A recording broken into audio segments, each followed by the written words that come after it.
U.S. indices ready to roll higher again. Before we start, a quick word from our sponsor. This video is brought to you by XNS, the world's leading retail brokerage firm, offering ultra-fast execution and no overnight fees. Look for a link in the description below.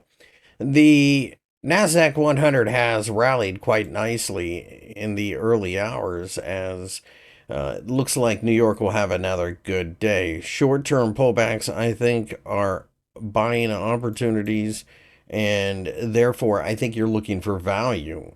With President Trump on board with pumping up the stock market again, that's what he did for the first 4 years, I think we're going to have a runaway market for a while. Now, that doesn't mean that you jump in with a huge position. It's just that it's going to be really hard for Wall Street to sell things for very long.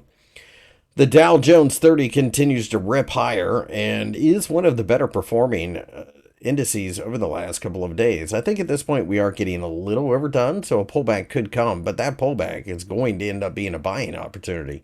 I just don't see how you would be a seller of the Dow Jones or any other stock market in America at the moment. The previous uptrend line is starting to come into the picture as potential resistance. But I also think that the 43,500 level underneath should be support, especially with the 50-day EMA racing toward it. The S&P 500 is on the verge of making a fresh new high, and I think it probably will during the trading session as we threaten the 6,100 level. Anything above there opens up a much bigger move, but in the short term, I think short-term pullbacks will end up being buying opportunities, with the 6,000 level, of course, attracting quite a bit of attention.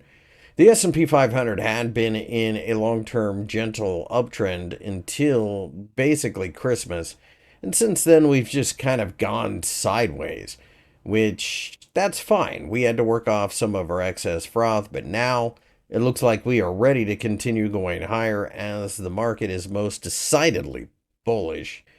My name's Christopher Lewis. I work for FXEmpire. If you enjoyed the video, give me a thumbs up and subscribe to the channel for more analysis.